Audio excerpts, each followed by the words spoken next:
ਜਦੋਂ ਚੰਡੀਗੜ੍ਹ ਹੈ ਹੀ ਪੰਜਾਬ ਦਾ, ਭਗਵੰਤ ਮਾਨ ਇੱਕ ਬੈਗਰ ਦੀ ਤਰ੍ਹਾਂ ਮੰਗ ਰਿਹਾ ਕਿ ਜੀ ਸਾਨੂੰ ਇਹਦਾ ਮਤਲਬ ਤੁਸੀਂ ਚੰਡੀਗੜ੍ਹ ਤੇ ਕਲੇਮ ਛੱਡ ਦਿੱਤਾ। ਉੱਥੇ ਇਹ ਜਿਹੜਾ ਬਹਿਸ ਹੈ ਉਹ ਸਤਲੁਜ ਯਮੁਨਾ ਲਿੰਕ ਨਹਿਰ ਦਾ ਇਸ਼ੂ ਰੇਜ਼ ਕਰਦਾ ਔਰ ਮੰਗ ਕੀ ਕਰਦਾ ਕਿ ਜੀ ਨਵਾਂ ਰਿਵਰ ਟ੍ਰਿਬਿਊਨਲ ਬਣਾਇਆ ਜਾਏ। ਇਹ ਇੰਨੇ ਅਨਪੜ੍ਹ ਨੇ ਕਿ ਇਹਨਾਂ ਨੂੰ ਇਹ ਪਤਾ ਹੀ ਨਹੀਂ ਹੈ ਕਿ ਰਿਵਰ ਟ੍ਰਿਬਿਊਨਲ ਬਣਾਏ ਜਾਂਦੇ ਨੇ ਜੇ ਦੋ ਸਟੇਟਾਂ ਦਾ ਰਿਵਰਸ ਦੇ ਨਾਲ ਜਿਨ੍ਹਾਂ ਚੋਂ ਗੁਜ਼ਰਦੀਆਂ ਨੇ ਰਿਵਰਸ ਉਹਨਾਂ ਦਾ ਝਗੜਾ ਹੋਏ। ਭਾਖੜਾ ਬਿਆਸ ਮੈਨੇਜਮੈਂਟ ਬੋਰਡ ਦੇ ਵਿੱਚ ਜਿਹੜੇ 2 ਮੈਂਬਰ ਪੰਜਾਬ ਦੇ ਸੀ ਉਹ ਕੱਢ ਦਿੱਤੇ ਗਏ। ਸੈਂਟਰ ਨੇ ਆਪਣੇ ਉਹਦੇ ਤੇ ਕਿਸੇ ਨੇ ਕੋਈ ਆਵਾਜ਼ ਨਹੀਂ ਚੁੱਕੀ।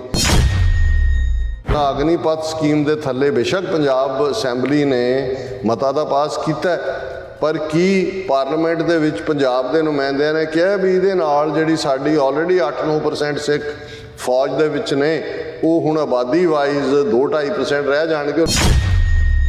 ਜਿਹੜੇ MP ਪੰਜਾਬ ਨੂੰ ਰਿਪਰੈਜ਼ੈਂਟ ਕਰਦੇ ਨੇ ਰਾਜ ਸਭਾ ਦੇ, ਉਹ ਹੱਥ ਦੇ ਵਿੱਚ ਤਖਤੀਆਂ ਲੈ ਕੇ ਪ੍ਰੋਟੈਸਟ ਕਰ ਰਹੇ ਨੇ ਕਿ ਅਰਵਿੰਦ ਕੇਜਰੀਵਾਲ ਨੂੰ ਸਿੰਗਾਪੁਰ ਜਾਣ ਦੀ ਇਜਾਜ਼ਤ ਦਿੱਤੀ ਜਾਏ।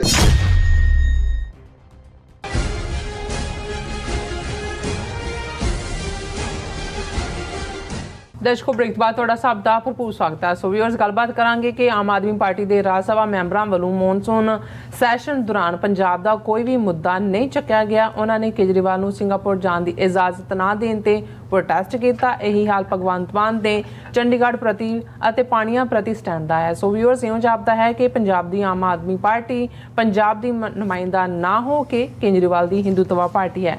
ਸੋ ਇਸ ਬਾਰੇ ਆਪਾਂ ਗੱਲਬਾਤ ਕਰਨ ਜਾ ਰਹੇ ਹਾਂ। ਸੋ ਅਸੀਂ ਚਾਹਾਂਗੇ ਕਿ ਤੁਸੀਂ ਇਸੇ ਤਰ੍ਹਾਂ ਬਣੇ ਰਹਿਣਾ। ਦੇਖਣ ਸੁਣ ਲਈ ਲਿਖਣ ਲਈ ਤੁਹਾਡਾ ਸਭ ਦਾ ਬਹੁਤ ਸ਼ੁਕਰੀਆ। ਜੀ ਰਾਜ ਸਾਹਿਬ, ਕੀ ਕਹਿਣਾ ਚਾਹੋਗੇ? ਦੇਖੋ, ਅਸੀਂ ਪਿਛਲੇ ਸੈਗਮੈਂਟਸ ਵੀ ਕਿਹਾ ਕਿ ਵੀ ਪੰਜਾਬ ਦੇ ਲੋਕਾਂ ਨੇ ਖਾਸ ਤੌਰ ਤੇ ਇਹਨਾਂ ਅਕਾਲੀਆਂ ਔਰ ਕਾਂਗਰਸੀਆਂ ਤੋਂ ਅੱਕਿਆਂ ਨੇ ਫੈਸਲਾ ਕੀਤਾ ਕਿ ਹੁਣ ਭਾਵੇਂ ਕਾਲਾ ਚੋਰ ਆ ਜਾਏ, ਇਹਨਾਂ ਨੂੰ ਅਸੀਂ ਰਾਹ ਜਿਹੜਾ ਉਹ ਦਰਵਾਜ਼ਾ ਦਿਖਾਉਣਾ ਜੀ। ਸੋ ਜ਼ਾਹਰ ਹੈ ਕਾਲਾ ਚੋਰ ਲੈ ਆਏ। ਉਹ ਕਾਲਾ ਚੋਰ ਬੇਸ਼ੱਕ ਦਿੱਲੀ 'ਚ ਬੈਠਾ ਹੈ ਪਰ ਹਕੂਮਤ ਉਸ ਦੀ ਪੰਜਾਬ ਦੇ ਵਿੱਚ ਚੱਲਦੀ ਹੈ। ਰਾਘਵ ਚੱਡਾ ਜਿਹੜਾ ਉਸ ਦਾ ਖਾਸਮ ਖਾਸ ਹੈ, ਮੈਂ ਹੁਣ ਕੋਈ ਪਰਿਵਾਰਕ ਰਿਸ਼ਤਾ ਨਹੀਂ ਕਹਿਣਾ ਚਾਹੁੰਦਾ ਵੀ ਖਾਸਮ ਖਾਸ ਕੀ ਹੈ, ਲੇਕਿਨ ਜਿਵੇਂ ਉਹਨੂੰ MP ਤਾਂ ਉਹ ਹੈ ਹੀ ਸੀ ਬਣਵਾਇਆ, ਲੇਕਿਨ ਜਿਵੇਂ ਉਹਨੂੰ ਪੰਜਾਬ ਦੇ ਵਿੱਚ ਐਡਵਾਈਜ਼ਰੀ ਕੌਂਸਲ ਬਣਾ ਕੇ ਚੀਫ ਮਿਨਿਸਟਰ ਔਰ ਕੈਬਨਿਟ ਦੇ ਸਿਰ ਦੇ ਉੱਤੇ ਲਿਆ ਕੇ ਬਿਠਾਇਆ। ਹਾਲਾਂਕਿ ਹਾਈ ਕੋਰਟ 'ਚ ਡਿਸੀਜਨ ਚੈਲੰਜ ਹੋਇਆ, ਲੇਕਿਨ ਇਹ ਸ਼ੋਅ ਕਰਦਾ ਹੈ ਵੀ ਉਹਨਾਂ ਨੂੰ ਈਵਨ ਦਿੱਲੀ ਔਰ ਪੰਜਾਬ ਦੇ ਵਿੱਚ ਜਿਹੜਾ ਡਿਸਟੈਂਸ ਹੈ, ਇਸ ਤੋਂ ਵੀ ਉਹਨਾਂ ਨੂੰ ਲੱਗਦਾ ਵੀ ਪਤਾ ਨਹੀਂ ਜਿਹੜੀ ਖਬਰ ਚੰਡੀਗੜ੍ਹੋਂ ਨਿਕਲ ਕੇ ਦਿੱਲੀ ਤੱਕ ਪਹੁੰਚਦੀ ਹੈ ਉਹਦੇ ਰਾਹ 'ਚ ਹੀ ਨਾ ਉਹਦੇ 'ਚ ਕੋਈ ਝੂਠ ਰਲ ਜਾਂਦਾ ਹੋਏ। ਸੋ ਉਹਨੇ ਆਪਣਾ ਜਿਹੜਾ ਖਾਸਮ ਖਾਸ ਹੈ ਰਾਘਵ ਚੱਡਾ ਸਿਰ ਦੇ ਉੱਤੇ ਬਿਠਾਇਆ। ਵੈਸੇ ਬਿਠਾਉਣ ਦੀ ਵੀ ਲੋੜ ਨਹੀਂ ਸੀ, ਜਿਵੇਂ ਦੇ ਉਹਨਾਂ ਨੇ ਇਹ ਸਾਰੇ ਗੂੰਗੇ ਭਲਵਾਨ ਚੁਣੇ ਨੇ ਔਰ ਜਿਵੇਂ ਉਹ ਅੱਖਾਂ ਬੰਦ ਕਰਕੇ ਜਿਹਨੂੰ ਡੰਪ ਡਰਿਵਨ ਕੈਟਲ ਕਹਿੰਦੇ ਨੇ, ਭੇਡਾਂ ਵਾਂਗ ਮਗਰ ਲੱਗੇ ਹੋਏ ਨੇ। ਸਭ ਤੋਂ ਵੱਡੀ ਭੇਡ ਤਾਂ ਭਗਵੰਤ ਮਾਨ ਹੀ ਹੈ, ਕਿਉਂਕਿ ਉਹਨੇ ਸਿਰਫ ਜਿਹੜਾ ਉਹ ਜੇ ਤੁਸੀਂ ਦਿਖਾਵੇ ਦਾ ਪਾਰਟ ਦੇਖੋ ਕਿ ਭਾਈ ਕਿਵੇਂ ਜਦੋਂ ਉਹਨੂੰ ਪੰਜਾਬ ਦੇ ਵਿੱਚ ਜਿਹੜਾ ਉਹ ਖੜਾ ਕਰਨਾ ਸੀ ਔਰ ਇਹ ਕਿਵੇਂ ਸਿੱਖਾਂ ਨੂੰ ਮੂਰਖ ਬਣਾਉਣ ਦੇ ਲਈ। ਇਹ ਮੈਨੂੰ ਯਾਦ ਹੈ ਕਿ ਰਵਨੀਤ ਬਿੱਟੂ ਜਿਹੜਾ ਬੇਅੰਤੇ ਦਾ ਪੋਤਾ ਹੈ ਔਰ ਉਹਨੂੰ ਇਹ ਬਹੁਤ ਰਾਹੁਲ ਗਾਂਧੀ ਪਸੰਦ ਕਰਦਾ ਸੀ ਔਰ ਉਹ ਕਦੇ ਨਾ ਸਿਰ ਤੇ ਪੱਗ ਬੰਨ੍ਹਦਾ ਸੀ ਨਾ ਉਹਦਾ ਉਹ ਬਿਲਕੁਲ ਹੀ ਉਵੇਂ ਘੋਣ ਮੋਹਨ ਸੀ। ਲੇਕਿਨ ਜਦੋਂ ਉਹਨੂੰ ਚੁਣਿਆ ਕਿ ਭਾਈ ਉਹਨੇ ਪੰਜਾਬ 'ਚ ਆਪਣਾ ਕੋਈ ਸਿੱਧੇ ਬੰਦੇ ਭਰਤੀ ਕਰਨੇ ਨੇ, ਜਿਵੇਂ ਬਾਅਦ 'ਚ ਪ੍ਰਿਯੰਕਾ ਰਾਹੁਲ ਨੇ ਨਵਜੋਤ ਸਿੱਧੂ ਵੀ ਲੱਭਿਆ, ਤੇ ਉਹਨੂੰ ਰਵਨੀਤ ਬਿੱਟੂ ਨੂੰ ਔਰ ਇਹਨੇ ਖੁਦ ਹੀ ਇੱਕ ਇੰਟਰਵਿਊ 'ਚ ਕਿਹਾ ਸੀ, ਉਹਨੇ ਪੁੱਛਿਆ ਕਿ ਪਹਿਲਾਂ ਤਾਂ ਤੁਸੀਂ ਪੱਗ ਨਹੀਂ ਸੀ ਬੰਨ੍ਹਦੇ, ਹੁਣ ਪੱਗ ਬੰਨ੍ਹਣੀ ਹੁੰਦੀ ਹੈ। ਉਹਨੇ ਕਿਹਾ ਜੀ ਇਹ ਰਾਹੁਲ ਜੀ ਦੀ ਇੱਛਾ ਸੀ ਕਿ ਵੀ ਮੈਂ ਪੱਗ ਬੰਨ੍ਹਾਂ। ਸੋ ਇਵੇਂ ਹੀ ਜੇ ਤੁਸੀਂ ਭਗਵੰਤ ਮਾਨ ਦਾ ਪਾਰਟ ਦੇਖੋ, ਪਹਿਲਾਂ ਇਹਦੀਆਂ ਸ਼ਕਲਾਂ ਬਿਲਕੁਲ ਕਿਵੇਂ ਦੀ ਸੀ, ਫਿਰ ਹੌਲੀ ਕਿਵੇਂ ਅੱਧ ਪਚੱਧ ਜਿਹੜਾ ਕੀ ਉਹਦਾ ਸ਼ਕਲ ਬਣਾਈ ਹੁੰਦੀ ਸੀ। ਹੁਣ ਇਹੀ ਨਹੀਂ ਕਿ ਵੀ ਪੱਗ ਬਣਾਈ ਇਸ ਗੱਲ ਨੂੰ ਦੱਸਣ ਲਈ ਕਿ ਜੀ ਭਗਤ ਸਿੰਘ ਬ੍ਰਾਂਡ ਵੇਚਣਾ, ਇਹ ਬ੍ਰਾਂਡ ਹੀ ਬਣਾਇਆ ਹੋਇਆ ਉਹਨਾਂ ਨੇ, ਤੇ ਉਸ ਕਿਸਮ ਦੀ ਜਿਹੜੀ ਹੈ ਰੰਗ ਦੀ ਪੱਗ ਔਰ ਦੂਜੀ ਤੀਜੀ ਬਣਾ ਕੇ ਪੰਜਾਬ ਦੇ ਵਿੱਚ ਲਿਆ ਕੇ ਬਿਠਾ ਦਿੱਤਾ। ਹੁਣ ਇਹਦਾ ਮਤਲਬ ਇਹਨੂੰ ਜਦੋਂ ਤੁਸੀਂ ਬਹੁਰੂਪੀਆ ਲਫ਼ਜ਼ ਇਸਤੇਮਾਲ ਕਰਦੇ ਹੋ ਆਪਣੀ ਜ਼ਬਾਨ ਦੇ ਵਿੱਚ, ਤੇ ਇਹ ਬਹੁਰੂਪੀਆ ਇਹੀ ਹੁੰਦਾ ਕਿ ਭਾਈ ਤੁਸੀਂ ਤੁਹਾਡੀ ਕਨਵਿਕਸ਼ਨ ਨਹੀਂ ਹੈ ਕਿਸੇ ਚੀਜ਼ ਨਾਲ, ਸਾਨੂੰ ਕੋਈ ਇਤਰਾਜ਼ ਨਹੀਂ, ਕੋਈ ਪੱਗ ਨਹੀਂ ਬੰਨ੍ਹਦਾ ਜਾਂ ਕੋਈ ਨਾਸਤਕ ਹੈ ਉਹਦੇ ਨਾਲ, ਪਰ ਤੁਹਾਡੀ ਕਨਵਿਕਸ਼ਨ ਤਾਂ ਹੈ, ਜਿਹੜਾ ਇਹ ਮਾਣ ਨਾਲ ਕਹਿੰਦਾ ਹੈ ਕਿ ਵੀ ਮੈਂ ਨਾਸਤਕ ਹੈ, ਸਾਨੂੰ ਉਹਦੇ ਨਾਲ ਕੋਈ ਪ੍ਰੋਬਲਮ ਨਹੀਂ ਹੁੰਦੀ। ਸਾਨੂੰ ਇਹ ਵੀ ਚਲੋ ਉਸ ਦਾ ਇਹ ਹੈ ਜਾਂ ਕਿਸੇ ਨੇ ਨਹੀਂ ਰੱਖਿਆ। ਪਰ ਜਦੋਂ ਤੁਸੀਂ ਇੱਕ ਵੱਡਾ ਹਿੱਸਾ ਜਿਹੜਾ ਫੇਥ ਬਿਲੀਵਰਸ ਹੈ, ਜਿਹੜਾ ਫੇਥ ਦੇ ਉੱਤੇ ਖੜੇ ਨੇ, ਉਹਨਾਂ ਨੂੰ ਡਿਊਪ ਕਰਨ ਦੇ ਲਈ ਉਹਨਾਂ ਵਰਗੀ ਤੁਸੀਂ ਸ਼ਕਲ ਧਾਰਨ ਕਰ ਤੋ ਤੁਹਾਡੀ ਬੇਈਮਾਨੀ ਦਾ ਤਾਂ ਪਹਿਲਾ ਸਟੈਪ ਸਾਹਮਣੇ ਆ ਜਾਂਦਾ ਵੀ ਤੁਸੀਂ ਡਿਸਓਨੈਸਟ ਹੋ, ਸਿਰੇ ਦੇ ਬੇਈਮਾਨ ਹੋ।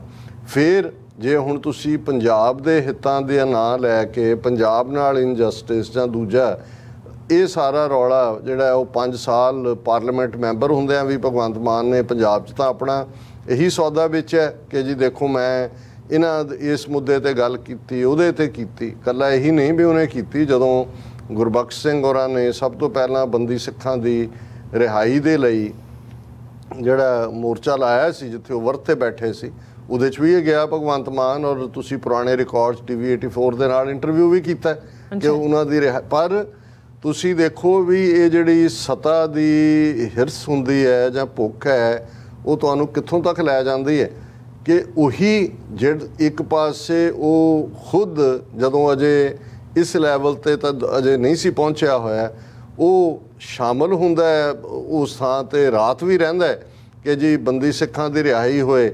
ਤੇ ਜਦੋਂ ਇਹ ਸਬਜੈਕਟ TV 84 ਦਾ ਹੀ ਰਿਪੋਰਟਰ, ਜਿਹਨੂੰ ਉਹਨੇ ਪਹਿਲਾਂ ਇੰਟਰਵਿਊ ਦਿੱਤਾ ਹੋਇਆ ਹੈ ਜਿਸ TV 84 ਚੈਨਲ ਨੂੰ, ਉਹ ਉਹਨੂੰ ਕਨਫਰੰਟ ਕਰਦਾ ਹੈ ਕਿ ਵੀ ਤੁਸੀਂ ਜਿਹੜਾ ਪ੍ਰੋਫੈਸਰ ਭੁੱਲਰ ਦੀ ਫਾਈਲ ਤਾਂ ਤੁਹਾਡੇ ਚੀਫ ਮਿਨਿਸਟਰ ਕੋਲ ਹੈ, ਤੁਸੀਂ ਉਹਨੂੰ ਕਿਉਂ ਨਹੀਂ ਜਿਹੜਾ ਕਰਦੇ। ਔਰ ਉਹ ਇੱਧਰ ਉੱਧਰ ਕਰਕੇ ਉੱਥੋਂ ਬਚ ਕੇ ਨਿਕਲ ਜਾਂਦਾ ਹੈ ਔਰ ਉਹ ਉਹਨੂੰ ਐਕਸਪੋਜ਼ ਵੀ ਕਰਦਾ। ਹੁਣ ਉਹੀ ਮੁੱਦੇ ਸਾਰੇ, ਔਰ ਇਸ ਗੱਲ ਦੇ ਉੱਤੇ ਮੈਂ ਜਿਵੇਂ ਇਹ ਦੇਖ ਰਿਹਾ ਕਿ ਭਾਈ ਕਿਵੇਂ ਇਹਨੇ ਸਰੈਂਡਰ ਕੀਤਾ ਹੈ। ਔਰ ਪੰਜਾਬ ਦੇ ਵਿੱਚ ਰਾਜ ਸਭਾ ਜਿਵੇਂ ਪ੍ਰਪੋਰਸ਼ਨੇਟ ਰਿਪਰੈਜ਼ੈਂਟੇਸ਼ਨ ਹੁੰਦੀ ਹੈ, ਪੁਰਾਣੇ ਰਾਜ ਸਭਾ ਮੈਂਬਰ ਜਿਹਦੀ ਟਰਮ 6 ਸਾਲ ਹੁੰਦੀ ਹੈ ਰਾਜ ਸਭਾ ਮੈਂਬਰ ਦੀ, ਰਿਟਾਇਰ ਹੋਏ, ਨਵੇਂ ਆਏ, ਪੰਜਾਬ ਦੇ ਹਿੱਸੇ ਵੀ 5 ਜਾਂ 6 ਆਏ, ਕਿਵੇਂ 4 ਉਹਨਾਂ ਚੋਂ ਜਿਹੜੇ ਨੇ ਉਹ ਸਿੱਧੇ ਤੌਰ ਦੇ ਉੱਤੇ ਜਿਹੜੇ ਕੇਜਰੀਵਾਲ ਨੇ ਕਰੋੜਾਂ ਰੁਪਏ ਲੈ ਕੇ ਆਪਣੇ ਹਿੰਦੂ ਤਵੀ ਲਿਆ ਕੇ ਬਿਠਾ ਦਿੱਤੇ। ਹੁਣ ਨਤੀਜਾ, ਇੱਕ ਤੁਹਾਡੇ ਕੋਲ ਫੋਰਮ ਪਾਰਲੀਮੈਂਟ ਹੈ, ਇੱਕ ਤੁਹਾਡੇ ਕੋਲ ਰਾਜ ਸਭਾ ਹੈ। ਹੁਣ ਬੇਸ਼ੱਕ ਬਾਦਲ ਅਕਾਲੀ ਦਲ ਇਸ ਵੇਲੇ ਸਿੱਖਾਂ 'ਚ ਡਿਸਗ੍ਰੇਸਡ ਹੈ ਔਰ ਉਹ ਦੋਨੋਂ ਹਸਬੈਂਡ ਵਾਈਫ ਹੀ MP ਨੇ, ਉਹੀ ਰਿਪਰੈਜ਼ੈਂਟ ਕਰਦੇ ਨੇ, ਸੁਖਬੀਰ ਬਾਦਲ ਔਰ ਹਰਸਿਮਰਤ ਬਾਦਲ। ਪਰ ਜਦੋਂ ਤੁਸੀਂ ਕਿਸੇ ਮੁੱਦੇ ਤੇ ਅੱਜ ਜਦੋਂ ਵਾਪਸ ਸੇ ਕੌਮ 'ਚ ਮੁੜਨਾ ਚਾਹੁੰਦੇ ਨੇ ਆਪਣੀ ਕ੍ਰੈਡੀਬਿਲਿਟੀ ਨਾਲ, ਤੇ ਐਨ ਪਾਰਲੀਮੈਂਟ ਦੇ ਬਾਹਰ ਇੱਕ ਪਲੈਕਾਰਡ ਹਰਸਿਮਰਤ ਬਾਦਲ ਨੇ ਫੜਿਆ ਹੋਇਆ, ਇੱਕ ਸੁਖਬੀਰ ਬਾਦਲ ਨੇ ਫੜਿਆ ਹੋਇਆ, ਬੰਦੀ ਸਿੱਖਾਂ ਨੂੰ ਰਿਹਾ ਕਰੋ। ਉਹ ਜਿਹੜੇ ਨੇ ਬਾਹਰ ਪ੍ਰੋਟੈਸਟ ਕਰ ਰਹੇ ਨੇ। ਚਲੋ ਚੰਗੀ ਗੱਲ ਹੈ ਵੀ ਘੱਟੋ ਘੱਟ ਉਹਨਾਂ ਨੂੰ ਬੰਦੀ ਸਿੱਖ ਵੀ ਯਾਦ ਆਏ, ਰਿਹਾਈ ਵੀ ਯਾਦ ਆਈ। ਔਰ ਉਹ ਜਦੋਂ ਰਾਜਨਾਥ ਸਿੰਘ ਅੰਦਰ ਵੜਨ ਲੱਗਦਾ ਉੱਥੇ ਰੁਕਦਾ ਵੀ ਹੈ, ਉਹਨੂੰ ਵੀ ਕਹਿੰਦੇ ਨੇ ਜੀ ਮੋਦੀ ਨੇ 550 ਸਾਲਾ ਗੁਰੂ ਨਾਨਕ ਸਾਹਿਬ ਦੇ ਪ੍ਰਕਾਸ਼ ਪੁਰਬ ਵੇਲੇ ਐਲਾਨ ਕੀਤਾ ਸੀ ਕਿ ਜੀ ਅਸੀਂ ਜਿਹੜਾ ਹੈ ਉਹ ਛੱਡਾਂਗੇ, ਔਰ ਇੱਥੇ ਜਿਹੜੇ 25 30 ਸਾਲ ਤੋਂ ਨੇ। ਔਰ ਇਹੀ ਪਾਰਟ, ਔਰ ਈਵਨ ਜਦੋਂ ਬਾਹਰ ਉਹ ਸਿਟ ਇਨ ਹੁੰਦਾ ਹੈ ਜਿਹਦੇ 'ਚ ਦੂਜੀਆਂ ਫੈਕਸ਼ਨਸ, ਸਰਨਾ ਬ੍ਰਦਰਸ ਔਰ ਦੂਸਰੇ ਜੁਆਇਨ ਕਰਦੇ ਨੇ, ਮਨਜੀਤ ਜੀ ਕੇ, ਉਹਦੇ 'ਚ ਤਾਂ ਹਾਲਾਂ ਚਲੋ ਵਿਚਾਰਾ ਕੋਸ਼ਿਸ਼ ਕਰਦਾ ਗਾਣ ਦਾ। ਸੁਖਬੀਰ ਬਾਦਲ ਕੰਵਰ ਗਰੇਵਾਲ ਦਾ ਸੌਂਗ ਵੀ ਗਾ ਰਿਹਾ, ਗਾ ਕੇ ਸੁਣਾ ਰਿਹਾ ਵੀ ਰਿਹਾ ਕਰੋ, ਰਿਹਾ ਕਰੋ। ਹੁਣ ਇਹਦੇ 'ਚ ਕੋਈ ਸ਼ੱਕ ਨਹੀਂ ਹੈ ਕਿ ਇਸ ਪੀਰੀਅਡ 'ਚ ਉਹਨਾਂ ਨੇ ਘੱਟੋ ਘੱਟ, ਇਨ ਸਪਾਈਟ ਆਫ ਇਹ ਵੀ ਇੱਕ ਬਹੁ ਰੂਪੀਆਪਨ ਹੈ, ਲੇਕਿਨ ਘੱਟੋ ਘੱਟ ਉਹਨਾਂ ਦਾ ਬਹੁ ਰੂਪੀਆਪਨ ਇਹ ਤਾਂ ਸ਼ੋਅ ਕਰਦਾ ਹੈ ਕਿ ਭਾਈ ਉਹਨਾਂ ਨੇ, ਉਹ ਘੱਟੋ ਘੱਟ ਇਹ ਤਾਂ ਕਹਿ ਸਕਦੇ ਨੇ ਜੀ ਅਸੀਂ ਇਹ ਮੁੱਦਾ ਚੁੱਕਿਆ। ਹੁਣ ਜਿਹੜੇ 5 MP ਰਾਜ ਸਭਾ 'ਚੋਂ ਭੇਜੇ ਹੋਏ ਨੇ ਪੰਜਾਬ ਦੇ ਨੁਮਾਇੰਦੇ ਬਣਾ ਕੇ, ਉਹਨਾਂ ਨੇ ਕੀ ਕੀਤਾ? ਉਹਨਾਂ ਨੇ ਪੰਜਾਬ ਦਾ ਕੋਈ ਮੁੱਦਾ ਨਹੀਂ, ਔਰ ਉਹਨਾਂ 'ਚ ਅਸੀਂ ਜ਼ਿਕਰ ਕਰਾਂਗੇ ਕਿ ਕਿਹੜੇ 4-5 ਮੁੱਦੇ ਜਿਹੜੇ ਇਹਨਾਂ ਦੇ ਤਾਕਤ 'ਚ ਆਉਣ ਤੋਂ ਬਾਅਦ ਸੈਂਟਰ ਦੀ ਬਿਲਕੁਲ ਜਿਹੜੀ ਹੈ ਉਹ ਪੰਜਾਬ ਪ੍ਰਤੀ ਉਹਨਾਂ ਦੀ ਡਿਸਕ੍ਰਿਮੀਨੇਸ਼ਨ ਨੂੰ ਸਾਹਮਣੇ ਲਿਆਂਦਾ ਹੈ। ਲੇਕਿਨ ਹੁਣ ਸਿੰਗਾਪੁਰ ਦੇ ਲੋਕਲ ਜਿਹੜੀ ਗਵਰਨਮੈਂਟ ਹੈ, ਉਹਨਾਂ ਨੇ ਇੱਕ ਸਿਵਿਕ ਕਾਨਫਰੰਸ ਰੱਖੀ ਹੈ। ਉਹ ਕਾਮਯਾਬ ਸਿਟੀਜ਼ ਜਿਨ੍ਹਾਂ ਦੇ ਵਿੱਚ ਹੈਲਥ ਜਾਂ ਹਾਈਜੀਨ ਔਰ ਦੂਸਰੇ ਨੂੰ ਜਿਹੜਾ ਹੈ ਉਹ ਤਰਜੀਹ ਦਿੱਤੀ ਗਈ, ਉਹ ਉਹਨਾਂ ਨੇ ਗਲੋਬਲੀ ਇਸ ਕਿਸਮ ਦੀਆਂ ਚੰਦ ਸਿਟੀਜ਼ ਚੁਣੀਆਂ। ਦਿੱਲੀ ਵੀ ਚੁਣੀ ਉਹਨਾਂ ਨੇ, ਅਰਵਿੰਦ ਕੇਜਰੀਵਾਲ ਨੂੰ ਵੀ ਉਹਨਾਂ ਨੇ ਸੱਦਾ ਦਿੱਤਾ ਕਿ ਭਾਈ ਤੂੰ ਆ। ਹੁਣ ਕਿਉਂਕਿ ਹਾਲਾਂ ਸਿੰਗਾਪੁਰ ਦਾ ਕੋਈ ਵੀਜ਼ਾ ਨਹੀਂ ਹੁੰਦਾ, ਅਰਵਿੰਦ ਕੇਜਰੀਵਾਲ ਨੂੰ ਕੋਈ ਵੀਜ਼ਾ ਲੈਣ ਦੀ ਪਰ ਪਰਮਿਸ਼ਨ ਦੀ ਤਾਂ ਜ਼ਰੂਰਤ ਹੁੰਦੀ ਹੈ। ਹੁਣ ਉਹਨੇ ਜੋ ਵੀ ਅਪਲਾਈ ਕੀਤਾ ਉਹ ਸ਼ਾਇਦ ਕਿੰਨੀ ਜੁਲਾਈ ਨੂੰ ਹੈ ਜਾਂ ਅਗਸਤ 'ਚ ਹੈ ਉਹ ਮੀਟਿੰਗ, ਉਹਨੂੰ ਅਜੇ ਤੱਕ ਸੈਂਟਰ ਨੇ ਕਲੀਅਰ ਨਹੀਂ ਕੀਤਾ ਉਹਨੇ ਜਾਣਾ। ਹੁਣ ਜਿਹੜੇ MP ਪੰਜਾਬ ਨੂੰ ਰਿਪਰੈਜ਼ੈਂਟ ਕਰਦੇ ਨੇ ਰਾਜ ਸਭਾ ਦੇ, ਉਹ ਹੱਥ ਦੇ ਵਿੱਚ ਤਖਤੀਆਂ ਲੈ ਕੇ ਪ੍ਰੋਟੈਸਟ ਕਰ ਰਹੇ ਨੇ ਕਿ ਅਰਵਿੰਦ ਕੇਜਰੀਵਾਲ ਨੂੰ ਸਿੰਗਾਪੁਰ ਜਾਣ ਦੀ ਇਜਾਜ਼ਤ ਦਿੱਤੀ ਜਾਏ। ਇਹ ਰਿਪਰੈਜ਼ੈਂਟੇਸ਼ਨ ਪੰਜਾਬ ਦੀ ਹੋ ਰਹੀ ਹੈ ਔਰ ਇਸ ਦੇ ਉੱਤੇ ਬਿਲਕੁਲ ਠੀਕ ਔਰ ਇਹੀ ਗੱਲ ਨਹੀਂ ਹੈ। ਤੁਸੀਂ ਦੇਖੋ ਕਿ ਵੀ ਜੇ ਹਰਿਆਣੇ ਦਾ ਚੀਫ ਮਿਨਿਸਟਰ ਖੱਟੜ ਕਹਿੰਦਾ ਹੈ ਜੀ ਮੈਨੂੰ ਅਮਿਤ ਸ਼ਾਹ ਨੇ ਕਹਿ ਦਿੱਤਾ ਹੈ ਵੀ ਤੈਨੂੰ ਅਸੀਂ ਐਕਸਟਰਾ ਜਿਹੜੀ ਹੈ ਉਹ ਲੈਂਡ ਦੇਵਾਂਗੇ ਚੰਡੀਗੜ੍ਹ 'ਚ ਕਿ ਤੂੰ ਹਰਿਆਣਾ ਵਿਧਾਨ ਸਭਾ ਨੂੰ ਐਕਸਟੈਂਡ ਕਰ ਲੈ, ਤੇ ਭਗਵੰਤ ਮਾਨ ਨਾਲ ਦੀ ਨਾਲ ਲਿਖਦਾ ਹੈ ਕਿ ਜੀ ਪੰਜਾਬ ਨੂੰ ਵੀ ਥਾਂ ਦਿੱਤੀ ਜਾਏ।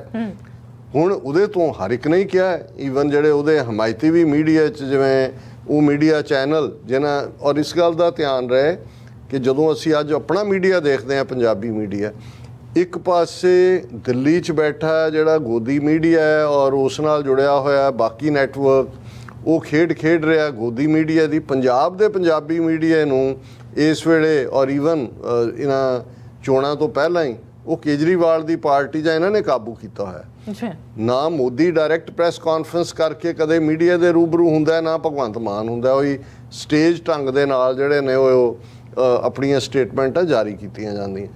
ਹੁਣ ਲੇਕਿਨ ਇਸ ਦਾ ਈਵਨ ਉਸ ਮੀਡੀਆ ਨੂੰ ਵੀ ਡਿਫੈਂਡ ਕਰਨਾ ਔਖਾ ਹੋਇਆ ਕਿ ਵੀ ਜਦੋਂ ਚੰਡੀਗੜ੍ਹ ਹੈ ਹੀ ਪੰਜਾਬ ਦਾ, ਭਗਵੰਤ ਮਾਨ ਇੱਕ ਬੈਗਰ ਦੀ ਤਰ੍ਹਾਂ ਮੰਗ ਰਿਹਾ ਕਿ ਜੀ ਸਾਨੂੰ ਇਹਦਾ ਮਤਲਬ ਤੁਸੀਂ ਚੰਡੀਗੜ੍ਹ ਤੇ ਕਲੇਮ ਛੱਡ ਦਿੱਤਾ। ਇਵੇਂ ਹੀ ਪੰਜਾਬ ਯੂਨੀਵਰਸਿਟੀ ਦਾ ਮਾਮਲਾ ਜਿਹਨੂੰ 7 ਵਿਦਿਆਰਥੀ ਜਥੇਬੰਦੀ ਨੇ ਚੁੱਕਿਆ, ਸਪੀਕਰ ਤੱਕ ਪਹੁੰਚ ਕੀਤੀ, ਲਗੜਾ ਜਾਏ ਕਿ ਮਤਾ ਪਾਸ ਕੀਤਾ, ਉਸ ਤੋਂ ਬਾਅਦ ਅਸੀਂ ਕੋਈ ਕਾਰਵਾਈ ਨਹੀਂ ਦੇਖਦੇ। ਹੁਣ ਇਸੇ ਤਰੀਕੇ ਨਾਲ ਅਸੀਂ ਦੇਖਦੇ ਹਾਂ ਕਿ ਜੈਪੁਰ ਦੇ ਵਿੱਚ ਇੱਕ ਜਿਹੜੀ ਹੈ ਨਾਰਦਰਨ ਜ਼ੋਨਲ ਕੌਂਸਲ ਦੀ ਮੀਟਿੰਗ ਹੋਈ, ਹੋਮ ਮਿਨਿਸਟਰ ਨੇ ਉਹਨੂੰ ਚੇਅਰ ਕੀਤਾ ਔਰ ਉਸ ਦੇ ਵਿੱਚ ਪੰਜਾਬ ਤੋਂ ਹਰਪਾਲ ਸਿੰਘ ਚੀਮਾ ਤੇ ਹਰਜੋਤ ਸਿੰਘ ਬੈਂਸ ਜਿਹੜੇ ਦੋਨੋਂ ਮਿਨਿਸਟਰ ਨੇ ਇਹਦੀ ਭਗਵੰਤ ਮਾਨ ਦੀ ਕੈਬਨਿਟ 'ਚ, ਉਹ ਸ਼ਾਮਲ ਹੋਏ। ਹੁਣ ਉੱਥੇ ਇਹ ਜਿਹੜਾ ਬੈਂਸ ਹੈ ਉਹ ਸਤਲੁਜ ਯਮੁਨਾ ਲਿੰਕ ਨਹਿਰ ਦਾ ਇਸ਼ੂ ਰੇਜ਼ ਕਰਦਾ ਔਰ ਮੰਗ ਕੀ ਕਰਦਾ ਕਿ ਜੀ ਨਵਾਂ ਰਿਵਰ ਟ੍ਰਿਬਿਊਨਲ ਬਣਾਇਆ ਜਾਏ ਜੀ ਕਿ ਇਸ ਝਗੜੇ ਨੂੰ ਮੁਕਾਉਣ ਲਈ। ਔਰ ਇਹਦੇ ਤੇ ਠੀਕ ਕਿਹਾ ਸੁਖਪਾਲ ਖਹਿਰੇ ਨੇ ਵੀ, ਦੂਸਰਿਆਂ ਨੇ ਵੀ, ਕਿ ਇਹਨਾਂ ਨੂੰ ਇਹ ਇੰਨੇ ਅਨਪੜ੍ਹ ਨੇ ਕਿ ਇਹਨਾਂ ਨੂੰ ਇਹ ਪਤਾ ਹੀ ਨਹੀਂ ਹੈ ਕਿ ਰਿਵਰ ਟ੍ਰਿਬਿਊਨਲ ਬਣਾਏ ਜਾਂਦੇ ਨੇ ਜੇ 2 ਸਟੇਟਾਂ ਦਾ ਰਿਵਰਸ ਦੇ ਨਾਲ ਦੇ ਜਿਹਨਾਂ 'ਚੋਂ ਗੁਜ਼ਰਦੀਆਂ ਨੇ ਰਿਵਰਸ, ਉਹਨਾਂ ਦਾ ਝਗੜਾ ਹੋਏ। ਹੁਣ ਪੰਜਾਬ ਦੇ ਤਿੰਨੋਂ ਦਰਿਆ ਸਤਲੁਜ, ਰਾਵੀ, ਬਿਆਸ ਤਾਂ ਦੂਸਰੀ ਸਟੇਟ 'ਚੋਂ ਜਾਂ ਹਿਮਾਚਲ 'ਚੋਂ ਆਉਂਦੇ ਨੇ, ਪੰਜਾਬ 'ਚੋਂ ਨਿਕਲ ਕੇ ਅੱਗੇ ਨਿਕਲ ਜਾਂਦੇ ਨੇ, ਬਿਆਸ ਹਰੀਕੇ 'ਚ ਸਤਲੁਜ ਜੁਆਇਨ ਕਰ ਜਾਂਦਾ। ਸੋ ਇਹ ਕੋਈ ਕਾਵੇਰੀ ਵਾਟਰ ਇਸ਼ੂ ਨਹੀਂ ਹੈ ਜਿਹਦੇ 'ਚ ਕਿ ਤੁਸੀਂ ਇੰਟਰ ਰਿਵਰ ਟ੍ਰਿਬਿਊਨਲ ਬਣਾਉਣਾ। ਸੋ ਇਹ ਆਪਣੇ ਆਪ ਦੇ ਵਿੱਚ ਜਿਹੜਾ ਜਿਹਦੇ ਤੇ ਕਿਸੇ ਦਾ ਦੀ ਜੁਰਿਸਡਿਕਸ਼ਨ ਨਹੀਂ ਬਣਦੀ, ਤੁਸੀਂ ਉਸ ਦੇ ਹਵਾਲੇ ਕਰ ਰਹੇ ਹੋ ਇਹ ਕਹਿ ਕੇ। ਫਿਰ ਨਾਲ ਦੀ ਨਾਲ ਅਸੀਂ ਜਿਹੜੇ ਇਹਨਾਂ ਨੇ ਇਸ਼ੂ ਜਿਹੜੇ ਪੰਜਾਬ 'ਚ ਫਰੀडम ਆਫ ਐਕਸਪ੍ਰੈਸ਼ਨ ਦੀ ਜੇ ਗੱਲ ਕਰਨੀ ਹੋਏ, ਜੇ ਸਿੱਧੂ ਮੂਸੇਵਾਲਾ ਦਾ ਸੌਂਗ ਬੈਨ ਕੀਤਾ ਜਾਂਦਾ ਹੈ, ਕੰਵਰ ਗੜੇਵਾਲ ਦਾ ਰਿਹਾਈ ਸੌਂਗ ਬੈਨ ਕੀਤਾ ਜਾਂਦਾ ਹੈ YouTube ਔਰ Facebook ਗਵਰਨਮੈਂਟ, ਪੰਜਾਬ ਦੀ ਹਕੂਮਤ ਦਾ ਫਰਜ਼ ਨਹੀਂ, ਦੋਨਾਂ ਦਾ ਸੰਬੰਧ ਪੰਜਾਬ ਨਾਲ ਹੈ, ਮੁੱਦੇ ਵੀ ਦੋਨੋਂ ਹੀ ਪੰਜਾਬ ਦੇ ਨੇ, ਦੋਨਾਂ ਨੇ SYL ਕੈਨਾਲ ਔਰ ਬੰਦੀ ਸਿੱਖਾਂ ਦੀ ਰਿਹਾਈ ਦਾ ਮੁੱਦਾ ਚੁੱਕਿਆ। ਹੁਣ ਫਰੀडम ਆਫ ਸਪੀਚ ਦੇ ਉੱਤੇ ਇਹ ਡਾਇਰੈਕਟ ਅਟੈਕ ਹੈ, ਪਰ ਇਹਨਾਂ ਸਾਰਿਆਂ ਦੀਆਂ ਜ਼ਬਾਨਾਂ ਸੀਤੀਆਂ ਹੋਈਆਂ ਨੇ। ਫਿਰ ਅਸੀਂ ਦੇਖਦੇ ਹਾਂ ਭਾਖੜਾ ਬਿਆਸ ਮੈਨੇਜਮੈਂਟ ਬੋਰਡ ਦੇ ਵਿੱਚ ਜਿਹੜੇ 2 ਮੈਂਬਰ ਪੰਜਾਬ ਦੇ ਸੀ ਉਹ ਕੱਢ ਦਿੱਤੇ ਗਏ। ਸੈਂਟਰ ਨੇ ਆਪਣੇ ਉਹਦੇ ਤੇ ਕਿਸੇ ਨੇ ਕੋਈ ਆਵਾਜ਼ ਨਹੀਂ ਚੁੱਕੀ। ਔਰ ਈਵਨ ਹੁਣ ਅਗਨੀਪਥ ਸਕੀਮ ਦੇ ਥੱਲੇ ਬੇਸ਼ੱਕ ਪੰਜਾਬ ਅਸੈਂਬਲੀ ਨੇ ਮਤਾ ਦਾ ਪਾਸ ਕੀਤਾ, ਪਰ ਕੀ ਪਾਰਲੀਮੈਂਟ ਦੇ ਵਿੱਚ ਪੰਜਾਬ ਦੇ ਨੁਮਾਇੰਦਿਆਂ ਨੇ ਕਿਹਾ ਵੀ ਇਹਦੇ ਨਾਲ ਜਿਹੜੀ ਸਾਡੀ ਆਲਰੇਡੀ 8-9% ਸਿੱਖ ਫੌਜ ਦੇ ਵਿੱਚ ਨੇ, ਉਹ ਹੁਣ ਆਬਾਦੀ ਵਾਈਜ਼ 2-2.5% ਰਹਿ ਜਾਣਗੇ। ਔਰ ਅਸੀਂ ਗੱਲ ਕਰਾਂਗੇ ਆਉਣ ਵਾਲੇ ਦਿਨਾਂ 'ਚ ਕਿ ਜਿਹੜਾ ਸਾਡਾ ਪਹਿਲਾ ਖਦਸ਼ਾ ਸੀ ਕਿ ਇਹ ਅਗਨੀਵੀਰ ਮਤਲਬ ਇਹਨਾਂ ਦੇ RSS ਵਾਲਿਆਂ ਨੂੰ ਟ੍ਰੇਨਡ ਕਰਾਉਣਾ ਹੀ ਹੈ, ਉਹ ਜਿਹੜਾ ਖਾਨਾ ਭਰਿਆ ਜਾ ਰਿਹਾ, ਫਾਰਮ ਭਰਿਆ ਜਾ ਰਿਹਾ, ਉਹਦੇ 'ਚ ਹਰ ਇੱਕ ਦੀ ਜ਼ਾਤ ਪੁੱਛੀ ਜਾ ਰਹੀ ਹੈ ਔਰ ਧਰਮ ਪੁੱਛਿਆ ਜਾ ਰਿਹਾ। ਹਾਲਾਂਕਿ ਇਹਦੇ 'ਚ ਕੋਈ ਸ਼ੱਕ ਨਹੀਂ ਹੈ ਕਿ ਜਿਹੜੀਆਂ ਫਿਕਸਡ ਰੈਜੀਮੈਂਟਸ ਨੇ ਇੰਡੀਅਨ ਆਰਮੀ ਦੀਆਂ, ਉਹ ਸਿੱਖ ਰੈਜੀਮੈਂਟ ਹੈ ਜਾਂ ਸਿੱਖ LI ਹੈ ਜਾਂ ਜਾਟ ਰੈਜੀਮੈਂਟ ਹੈ ਜਾਂ ਮਰਾਠਾ ਹੈ ਜਾਂ ਡੋਗਰਾ, ਉਹਦੇ 'ਚ ਜ਼ਰੂਰ ਤੁਹਾਨੂੰ LI 'ਚ ਜਾਣਾ ਹੈ ਤੇ ਮਜ਼ਹਬੀ ਸਿੱਖਾਂ ਦੀ ਉਹ ਬਣਾਈ ਹੋਈ ਹੈ, ਉਹਦੇ 'ਚ ਤੁਹਾਨੂੰ ਆਪਣਾ ਸਰਟੀਫਿਕੇਟ ਦੇਣਾ ਪੈਂਦਾ ਇਸੇ ਤਰ੍ਹਾਂ। ਲੇਕਿਨ ਜਨਰਲ ਆਰਮੀ ਰਿਕਰੂਟਮੈਂਟ ਦੇ ਵਿੱਚ ਇਸ ਕਿਸਮ ਦਾ ਜਿਹੜਾ ਧਰਮ ਦਾ ਤੁਹਾਨੂੰ ਕੋਈ ਨਹੀਂ ਹੁੰਦਾ। ਲੇਕਿਨ ਕਿਉਂਕਿ ਇਹਨਾਂ ਨੇ ਤਾਂ ਟ੍ਰੇਨਿੰਗ ਹੀ ਆਪਣਿਆਂ ਨੂੰ ਦੇਣੀ ਹੈ। ਹੁਣ ਇਹ ਸਾਰਾ ਮੁੱਦਾ ਸੀ ਕਿ ਭਾਈ ਪੰਜਾਬ ਦੇ ਵਿੱਚ ਤੁਸੀਂ ਇਸ ਜਿਹੜਾ ਜੇ ਹਰਿਆਣਾ ਜਾਂ ਯੂਪੀ ਜਾਂ ਬਿਹਾਰ ਦੇ ਨੌਜਵਾਨ ਸੜਕਾਂ ਤੇ ਨਿਕਲ ਕੇ ਪ੍ਰੋਟੈਸਟ ਕਰਦੇ ਨੇ ਤੇ ਕੀ ਪੰਜਾਬ ਦੇ ਆਮ ਆਦਮੀ ਪਾਰਟੀ ਦੇ ਜਿਹੜੇ ਰਾਜ ਸਭਾ ਮੈਂਬਰ ਨੇ ਉਹਨਾਂ ਦਾ ਫਰਜ਼ ਨਹੀਂ ਸੀ ਕਿ ਇਸ ਇਸ਼ੂ ਨੂੰ ਚੁੱਕਦੇ? ਔਰ ਇਸ ਦੇ ਨਾਲ ਅਸੀਂ ਇਹ ਦੇਖ ਰਹੇ ਹਾਂ ਕਿ ਵੀ ਬਾਕੀ ਜਿਹੜੇ ਪੰਜਾਬ ਤੋਂ ਇਲਾਵਾ ਵੀ ਜਿਹੜੇ ਇਸ਼ੂ ਨੇ, ਹੁਣ ਉੱਥੇ ਕੇਜਰੀਵਾਲ ਨੂੰ ਸਿੰਗਾਪੁਰ ਦਾ ਵੀਜ਼ੇ ਦਾ ਫਿਕਰ ਹੈ, ਬਾਕੀ ਕੋਈ ਇਸ਼ੂ ਨਾ ਪੰਜਾਬ ਦਾ ਨਾ ਕੋਈ ਇੰਟਰਨੈਸ਼ਨਲ ਇਹਨਾਂ ਨੂੰ ਮੈਟਰ ਕਰਦਾ। ਸੋ ਜਦੋਂ ਇਹ ਅਸੀਂ ਕਹਿੰਦੇ ਹਾਂ ਕਿ ਇਹ 92 ਪਹਿਲਾਂ ਹੀ ਪੰਜਾਬ 'ਚ ਗੂੰਗਿਆਂ ਬੋਲਿਆਂ ਦੀ ਫੌਜ ਔਰ ਉਹ ਜਿਹੜੇ ਪੰਜਾਬ ਦੇ ਵਿੱਚੋਂ ਰਾਜ ਸਭਾ ਦੇ ਵਿੱਚ ਭੇਜੇ ਹੋਏ ਨੇ ਹਿੰਦੂ ਤਵੀ, ਉਹ ਕੇਜਰੀਵਾਲ ਦੀ ਪਰਸਨਲ ਜਿਹੜੇ ਨੇ ਬਾਡੀਗਾਰਡ ਹੀ ਕਹੇ ਜਾ ਸਕਦੇ ਨੇ ਜਾਂ ਉਸ ਦੇ ਪਰਸਨਲ ਉਹਦੇ ਇੰਟਰਸਟ ਨੂੰ ਗਾਰਡ ਕਰਨ ਵਾਲੇ। ਪੰਜਾਬ ਜਿਹੜਾ ਬਿਲਕੁਲ ਸਿਆਸੀ ਤੌਰ ਤੇ ਯਤੀਮ ਹੈ। ਅਕਾਲੀ ਦਲ ਬਾਦਲ ਨੇ ਵੈਸੇ ਡੰਪ ਕੀਤਾ, ਕਾਂਗਰਸ ਦਾ ਵੈਸੇ ਹੀ ਟਰੈਕ ਰੈਕਡ ਸਾਹਮਣੇ ਹੈ, ਤੇ ਹੁਣ ਜਿਹੜੇ ਸਾਹਮਣੇ ਲਿਆ ਕੇ ਖੜੇ ਕੀਤੇ ਨੇ ਇਹ ਸਾਰੇ ਜਿਹੜੇ ਨੇ ਉਹ ਪੰਜਾਬ ਦੇ ਹਿਤੈਸ਼ੀ ਨਹੀਂ, ਪੰਜਾਬ ਦੇ ਦੋਖੀ ਨੇ। ਜੀ ਡਾਕਟਰ ਸਾਹਿਬ ਤੁਹਾਡਾ ਬਹੁਤ ਬਹੁਤ ਧੰਨਵਾਦ। ਸਾਥ ਲੈਣੇ ਬ੍ਰੇਕ। ਵਿਊਅਰਸ ਤੁਸੀਂ ਇਸੇ ਤਰ੍ਹਾਂ ਬਣੇ ਰਹਿਣਾ, ਮਿਲਦੇ ਹਾਂ ਛੋਟੇ ਜਿਹੇ ਬ੍ਰੇਕ ਤੋਂ ਬਾਅਦ।